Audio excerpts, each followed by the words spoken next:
Kwanza niwashukuru sana kwa kunileta hapa. Nimefurahi kwa sababu miaka kadhaa iliyopita nilibahatika kuwa mtumishi hapa na mimi. Na huyu jamaa hapa anatamba kuwa rasi sasa hivi, wakati huo alikuwa na mimi ndo ananihudumia hapa. Akiwa katibu tawala wangu wa wilaya. Hela inayodaiwa ni ndogo sana, milioni 280 kwa maelezo ya huyu bwana. Basi hapa hapana haja ya maneno mengi. Mheshimiwa Rais ameahidi kuhakikisha Watanzania wanapata maji.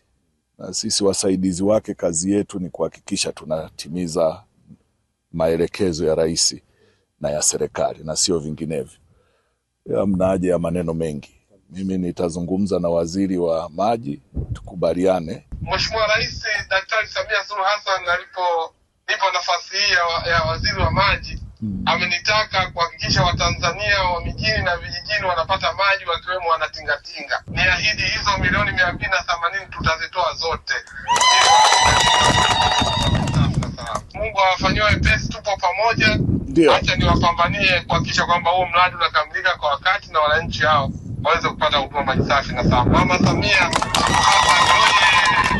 Eneo hili upatikanaji wa maji ni changamoto sana, kwa maana hata hapa imewekwa hili tenki kwa sababu ni karibu na vyanzo vya maji upande wa Kilimanjaro. Lengo ni kureserve maji hapa ili tupate urahisi wa distribution kwenda kwa wananchi by gravity. Kwa maana huu mradi ni mzuri sana.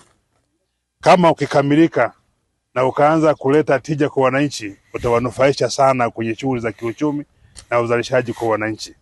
Lakini wananchi wana imani kubwa sana na wanatamani sana mradi huu ukamilike kwa wakati. Kama unavyojua wilaya Longido, maji sisi yananufaisha pia wananchi kwa maana ya ufugaji, kwa ajili ya wa mifugo hii kupata maji, pamoja na wananchi wetu kupata maji kwa wakati.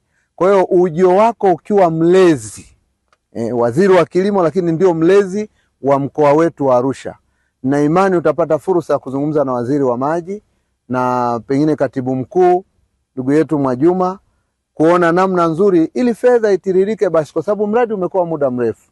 Ili tupate fursa mradi ukamilike. Kandarasi ameshalaza bomba kilomita 55.8. Ameshajenga DP 10 kati ya 20.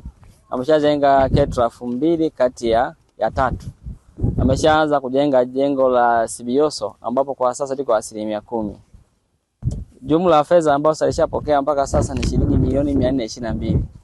Sawa na 23% ya gharama ya mkataba.